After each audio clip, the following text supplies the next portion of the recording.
nice thing about these aircraft is they glide amazingly well. So even from here you could probably make it to Lantau Island quite comfortably. The other option would be to try and get down the harbour here. So if it was a bit rougher out this way, you'd probably try and get into some sheltered water into the harbour around the corner there.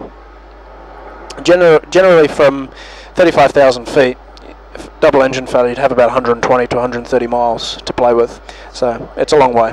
It's a long way. And or it does, yeah, it does depend on the altitude, yeah. So the higher you are, the more distance you'll have to play with. It also depends on how fast you're cruising as well, because what happens is once you're cruising about, say, 330 knots, the ideal cruise speed is about 180 knots. So you basically fly level at whatever altitude you are until the speed drops to that speed, and then you start descending from there, which can easily give you about another 5 to 7 miles just in the straightforward glide, holding on to your height. Yeah, to get you where you want to go. Exactly. So from here, so you've already got about 70 extra knots to play with. So that extra 70 knots there will get you proven out about another mile or so. Okay. And now that we've actually covered a little bit more distance from here, you probably could glide to the other side of Lantau Island through that gap and actually land on a runway from here. So that'd be another option. Some nice looking mountains in the way for you. yeah, so you'd have to be quite careful you caught one of the gaps there. But even if you didn't make the runway, it'd still be nice and close to the airport, which would mean emergency services would be close, that kind of stuff. Yep. And that's always the biggest thing with something this size. Light aircraft isn't a problem, you know, it's 2 or 3 people, but bigger jet like this. We'll start turning over this way, keep ourselves on this side of the island. That's it, just flying out that way. So yeah, basically as a pilot, you're always just thinking about, you're always thinking of the worst, basically.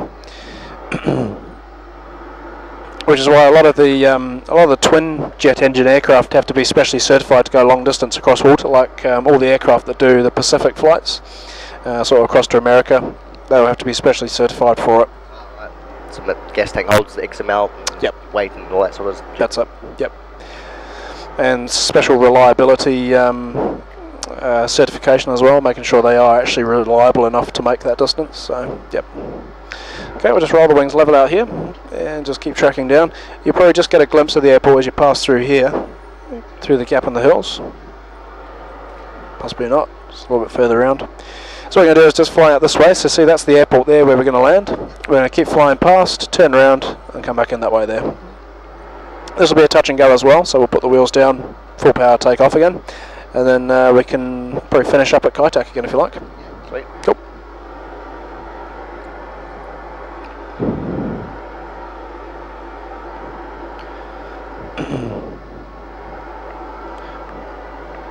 There's a system on board called an ILS system, Instrument Landing System. It's basically a radio-based system which can guide an aircraft into a runway. We've got that active at the moment. Once we actually pass the end of the runway, which we're just about to do, that'll become active. And that's where this frequency comes in, just here. Okay, so see, it's just become active here. So 073 is the exact heading of the runway. That's the distance in a straight line from the nose of the aircraft to the threshold of the runway. So once you're actually coming in towards the runway on the final approach, that's quite useful. That's where we got that distance from before. These 2 diamonds here, these basically show you whereabouts you are on the approach. So if you imagine the runway down here, there's an imaginary line which comes off up into the air. If we're below that line, that diamond is up here somewhere, meaning we need the glide slope is up, we need to go up. If we're up here, the diamond will be below, means we need to go down, means it's below us. Same with the left and right. If you imagine one which comes out straight ahead, if we're off to one side, that diamond will be on the opposite side. Glide slope, the glide slope. That one there is the glide slope, and that's the localizer. Okay, just watch out for your height there, just getting a little bit low. That's it. Just come back up to about 3,000 feet. That's it. As you're flying away, that can be a little bit difficult to follow because it's basically telling you you're actually flying like that away from it. So it kind of reads, you have to think about what it's actually telling you at the moment. So just drift back up to about 3,000 feet before we start the approach.